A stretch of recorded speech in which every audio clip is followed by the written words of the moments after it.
Hey, Emma, why haven't you cleaned the rooms for me yet? You know I'm moving in today to live with you and Max, right? Are you deliberately neglecting your duties to oppose me? Mom, what are you talking about? What do you mean by moving in with us?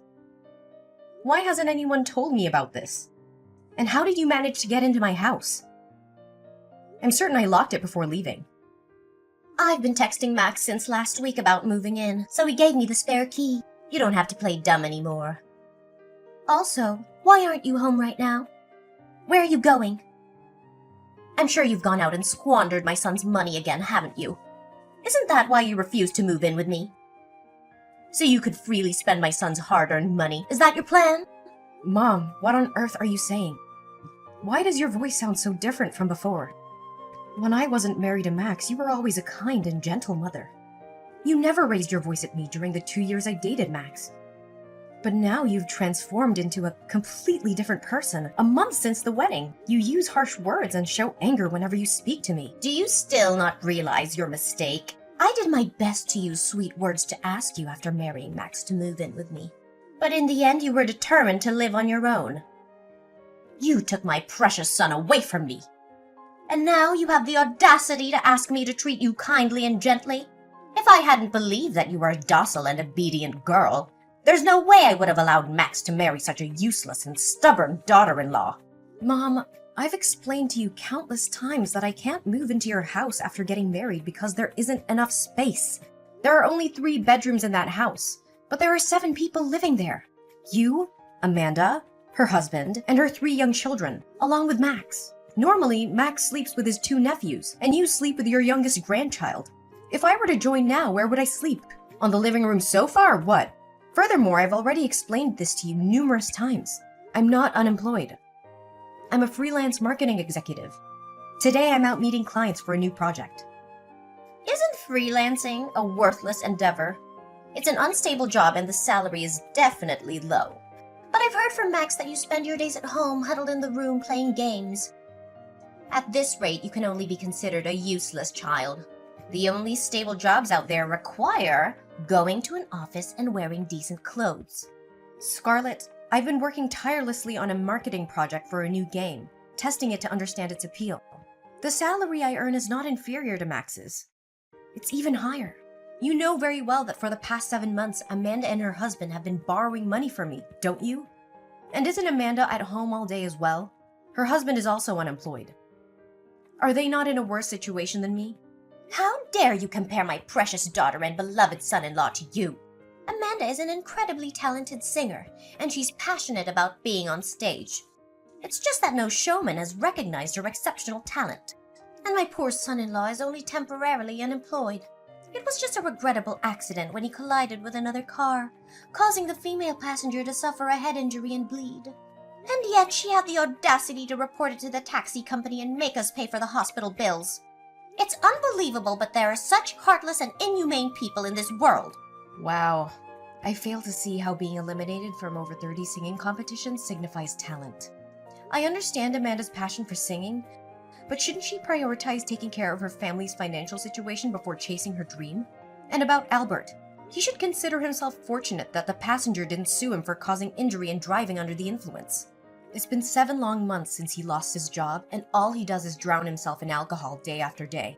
So before you dare criticize my job, maybe you should figure out a way for your daughter and son-in-law to fend for themselves without constantly relying on my financial support. What? How dare you insult my daughter's family in such a manner? Who do you think you are? So, it turns out you're not as naive as you pretended to be. Now that you're married to my son, your true colors are finally showing. Foolish girl. Don't worry, I can easily persuade Max to divorce you in no time. I never intended to escalate things and make you unhappy, but it was you who initiated the insults towards me in my chosen profession, wasn't it? You really have no regard for respecting your elders, do you? Fine, let's forget about that. But what's wrong with living in a little house? It's a small sacrifice to keep our entire family close together. I bet deep down, Max actually desires to live here with me. But because of you and your stubborn insistence on living separately, he has no choice but to reside with you. Max and I have had countless discussions about this. And we agreed that after getting engaged and married, we would find a new house to build our life together. So why are you insinuating that I forced Max to leave your house and live with me? Isn't it customary for children to grow up, become adults, and eventually move out, get married, and establish their own families with a cozy white picket fence and all? Not in our family, it seems. Or perhaps you should consider living with me until you give birth to a grandchild for me. Then, once the child reaches the age of 5, we can think about moving out. That way, the child and I can develop a close bond. After that, we can sell your house and use the money to make a music video for Amanda. I'm confident that if you make that sacrifice, both Amanda and I will shower you with love and appreciation. What? You expect me to sell my house merely to fulfill Amanda's dream? Not everyone who grabs a microphone is destined to become a famous singer. That is an absurd proposition, and I absolutely refuse to sell my house for such an outrageous reason. I believe this conversation has become utterly meaningless. Ha! I knew it! You're nothing but a selfish woman who cares only about herself. Well, guess what? I have a backup plan, and it's going to turn your world upside down.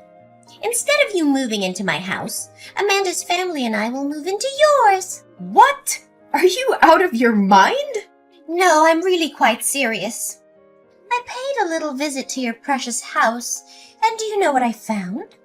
5 bedrooms. It's an absolute waste for just the 2 of you. Why on earth do you need so many rooms and such a grand house? And to top it off, you have the audacity to occupy the biggest room. I have plans for my future. I want to have 3 children, which means I need those extra bedrooms. And yes, I plan to hire a full-time nanny because I have a career to maintain. And how do you even know that my bedroom is the biggest? Did you invade my privacy and snoop around? Privacy? That's a luxury you don't deserve. This is my son's house, and as his mother, I can go wherever I please without needing your permission. Lazy is what you are. You haven't even had children yet, and you're already thinking of outsourcing their care? Unacceptable. With all those empty rooms, it only makes sense for my entire family to move in with you. I'll have 1 room. Amanda and her husband can have another. My 2 boys can share, and my little girl can have the last one. It's the most logical arrangement. And I suggest you give up the big bedroom to Amanda and her husband to settle for the smaller one on the 1st floor. Absolutely not. The bedroom on the 1st floor is the smallest because I designated it for the nanny. You have no right to barge into my house without consent and demand such absurd things. I won't allow it. Mom, listen carefully. Get out of my house right this instant, lock the door behind you, and throw the spare key back through the gap of the door. If you don't comply, I will take matters into my own hands.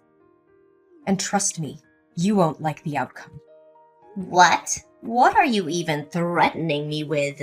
You're nothing but an arrogant, uncivilized woman. Don't you understand the dynamics of being a daughter-in-law? I will make sure Max knows about your insolence, and he won't let you get away with speaking to me like this. Mom, you're being completely unreasonable. Get out of my house right now. Once I'm finished with my client, I'll come over to your house and we'll settle this matter once and for all. It's too late for that. I've already sold my old house and my family has moved all our belongings here. There's no going back and you won't be able to come up with any more excuses to reject us. What? That's impossible. You must leave my house or I'll call the police and report your trespassing. Call the police? Are you really going to call the police on your own mother-in-law and your own sister-in-law's family? Go ahead. Do it. Don't forget, my son is your husband and the rightful owner of this house. You're the one who should be leaving. You clearly have no idea who you're messing with. I will make sure to inform Max about your insolence, and he won't let you get away with it. Oh, by the way, the moving service has arrived. I have instructed them to move in and place your belongings in the smaller bedroom. The kids are already falling in love with this house. You better come back here early and cook lunch and dinner for us. Or I'll make sure Max knows about your insolence. He will beat you up. For sure. What? You can't do that. Get out of my house right this instant!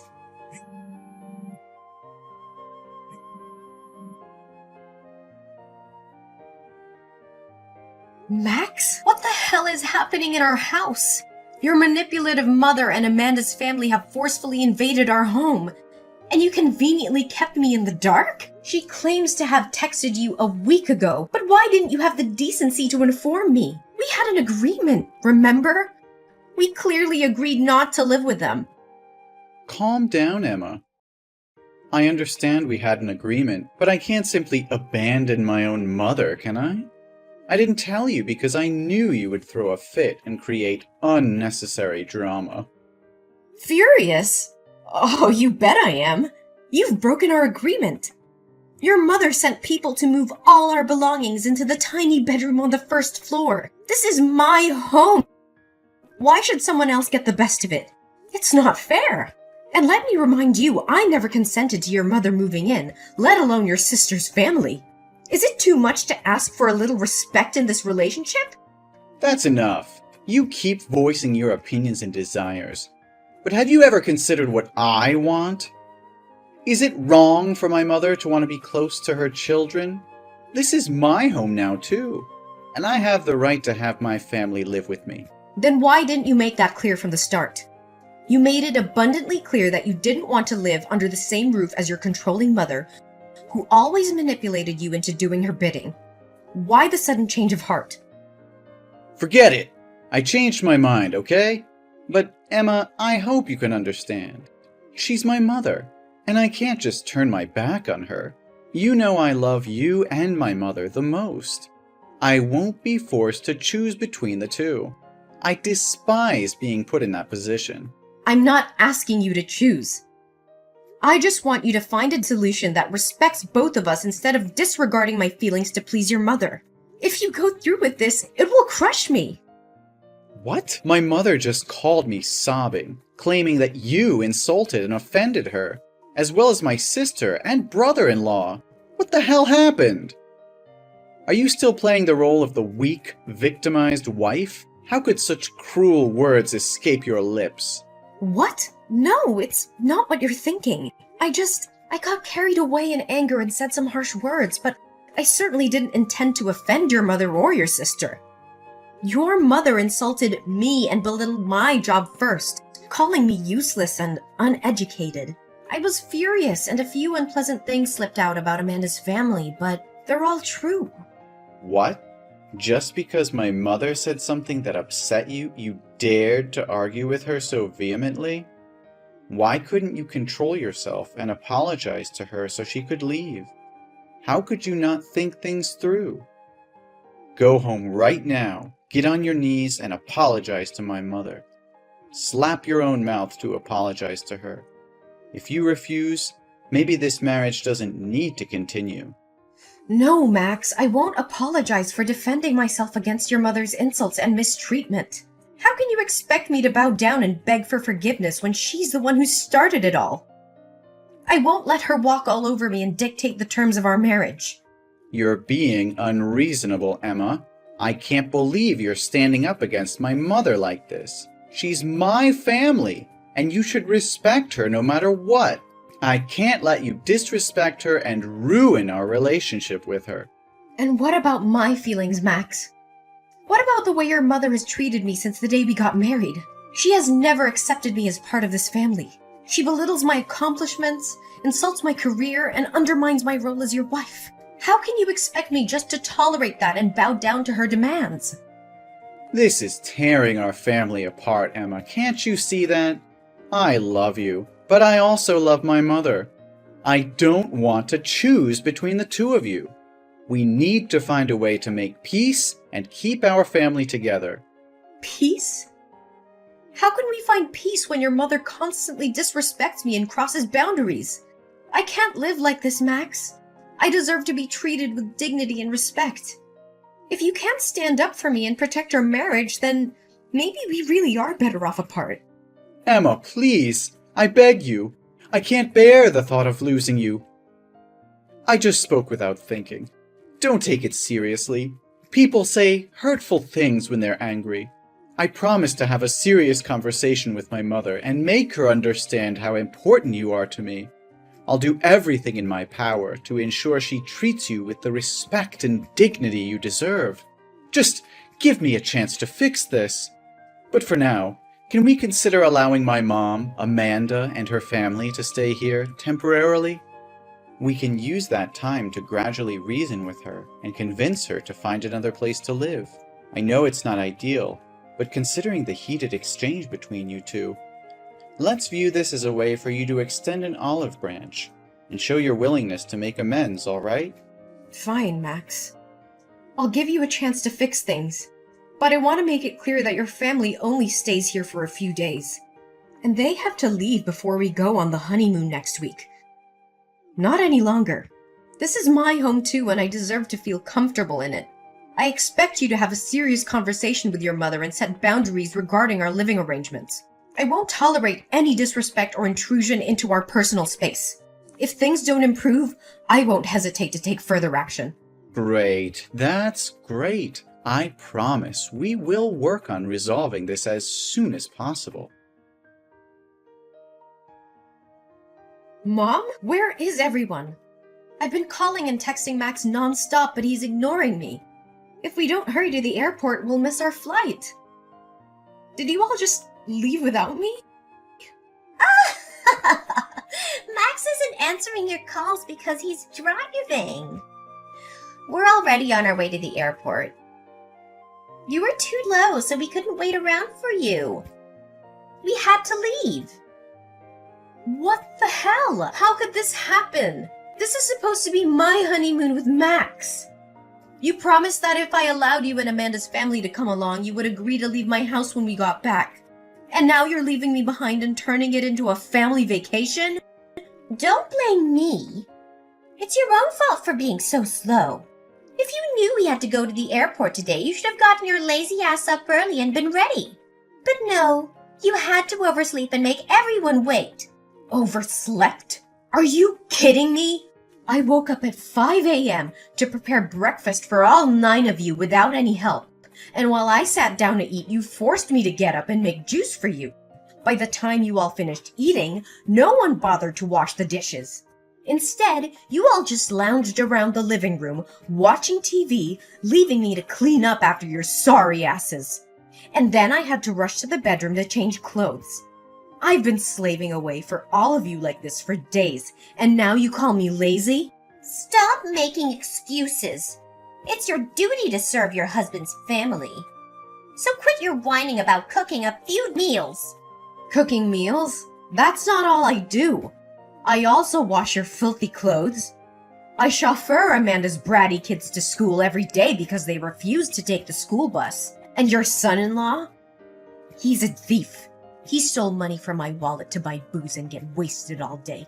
He even vomited all over the floor, leaving me to clean up his disgusting mess. And as if that isn't enough, your son-in-law has tried to sexually harass me multiple times at night when I've gone downstairs for a drink. When I screamed and fought him off, all of you came back and had the nerve to blame me, saying I was causing a scene and that he was just drunk and confused me for Amanda. If it weren't for my faith in Max to handle things peacefully, I would have kicked all of you out a long time ago. You think so highly of yourself, don't you? You believe my son-in-law is attracted to you. You must have seduced him, you shameless wench. You think you have the right to treat us like this? My son bought that house. If anyone should be kicked out, it's you. You're nothing but a parasite. Just remember the airfare and the hotel were booked with my card. In plain terms, you're leeching off of this so-called parasite. It's ridiculous. If I'm really a parasite, then what kind of daughter and son-in-law are they? They borrow $10,000 from this so-called parasite every month. You pathetic excuse for a woman. How dare you keep harping on about those measly coins?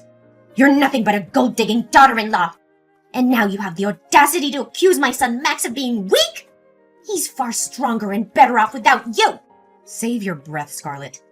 I've seen through your manipulative games and your son's spinelessness. This was meant to be our honeymoon, a special time for us, but you've turned it into a circus with your demands and entitlement. Well, I won't stand for it anymore. You insolent little witch! How dare you speak to me like that? I've tolerated your presence in this family for far too long. Maybe it's time I teach you a lesson you won't forget. You think you can intimidate me? Think again, Scarlet.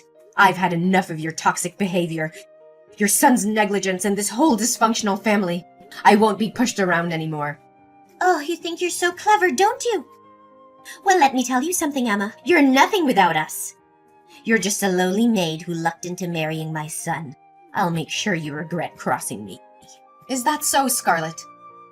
Well, let me remind you who's really in control here. I hold all the cards now. Your precious family vacation? It's cancelled. I've cancelled the hotel reservations, and you can forget about me paying for anything. You can sleep on the streets for all I care. You heartless witch! How dare you do this to us? You think you can get away with it? Oh, I can and I will. From now on, this house is mine. And you and your toxic brood are no longer welcome here. Consider yourselves evicted. You'll pay for this, Emma! Mark my words! You think you've won, but you've only sealed your fate. You'll regret ever crossing paths with us. We'll see about that, Scarlet. This is the end of the line for us. Don't bother trying to contact me. I'm done with this nightmare. And I'll make sure your family is erased from my life forever. I think you should get used to the idea of sleeping on the streets because from now on, this house won't be your home anymore. Oh, and by the way, the moving service works incredibly fast. They've already removed all your junk and belongings from my house, restoring it to its original state. Feel free to stop by the dumpster in front of my house when you return from your trip to retrieve your things. Although I can't guarantee the garbage truck won't have taken them away. Oh, I almost forgot. Please pass along a message to Max. Bastard, we're through. What? What are you talking about? You can't just kick us out of the house. Even if you divorce Max, he'll still be entitled to half of the house. You can't claim it all for yourself. I will sue you. Oh, Max hasn't informed you yet, Scarlet? That house is my premarital property. It means I bought it with my own money before we got married, so it belongs to me alone. Even in the event of a divorce, Max won't get anything from this house. Let alone the fact that we haven't officially registered our marriage. Never married? What do you mean? We witnessed your wedding together, didn't we? Why are you saying it never happened? Yes, Max and I had a ceremony, but legally, we haven't completed the marriage registration. Due to unforeseen circumstances, I had to attend to a client and couldn't sign the papers. Looking back now, maybe it was a blessing in disguise. Perhaps it was a way to spare me from being tied to a dreadful family like yours. No, that can't be true. Are you joking? But if you kick us out now, where are we supposed to go? Well, that's not my concern anymore, is it? Are we complete strangers now? Besides, you can go back to wherever you came from. It's none of my business. You heartless woman! How can you do this to us? We trusted you, welcomed you into our family, and now you're throwing us out into the streets? I won't let you get away with this. Ugh, spare me your melodramatics, Scarlet. You and your family have been nothing but a burden to me since the day I entered this household. I've endured your insults, your laziness, and your son-in-law's disgusting behavior for far too long. It's time for me to take control of my life and rid of myself of your toxic presence. Toxic presence? You ungrateful wretch! We gave you a home, we supported you, and this is how you repay us? I will make sure you regret this decision. Mark my words! Regret? The only thing I regret is ever getting involved with your despicable family. Do you think your son is precious? Well, in my eyes, he's nothing more than a waste. A mama's boy, so cowardly that he didn't have the courage to stand up and protect his own wife. Instead, he joined forces with his family to bully and mistreat me. A man like that, even if I were to give him away for free, I wouldn't take him back. You think you can intimidate me with your empty threats? Well, let me tell you something, Scarlet. I am stronger than you think, and I will fight tooth and nail to protect what is rightfully mine. We'll see about that, Emma. I swear I'll haunt you. I'll beat you up. I won't rest until... Until what, Scarlet? until you bring more chaos and misery into my life. I've had enough of your toxic presence and your attempts to manipulate and control me. You can try all you want, but I won't let you destroy me any longer. I'm done wasting my time on you, Scarlet. I have better things to focus on than your petty threats. From now on, I will build a life free from your toxicity and negativity. Goodbye, Scarlet. May we never cross paths again. After 2 days of relentless banging on the door, Max's family finally managed to force their way into home. Feeling cornered and desperate, I decided to take matters into my own hands. I immediately contacted the police and explained the ongoing situation. The authorities arrived promptly and took control of the situation, ensuring my safety. I provided the police with substantial evidence of my claims. I presented the loan papers, proving that Amanda's family had borrowed a significant amount of money from me. As a result, I was able to recover $100,000 from them, putting an end to their financial obligation. Furthermore, I also spoke up about the abuse I had endured. I showed the police the text messages from Max's mother, in which she threatened to harm me physically. I also shared the incidents of mental violence inflicted upon me by Max's brother-in-law. The evidence was compelling and undeniable. As a result, legal action was taken against Max's family. They were issued a restraining order, prohibiting them from approaching me and my home within a 3-kilometer radius. Additionally, they were required to pay a substantial fee as compensation for the emotional damage inflicted upon me. From that point forward, I focused on rebuilding my life. I surrounded myself with supportive and caring individuals who uplifted me. With the compensation I received, I was able to start anew, pursuing my passions and finding happiness on my own terms. While the scars of the past remained, I emerged stronger and wiser. I learned to trust my instincts, stand up for myself, and prioritize my well-being. The unfortunate events had taught me invaluable lessons about resilience and the importance of self-love. In the end, my story was not just one of survival, but of triumph.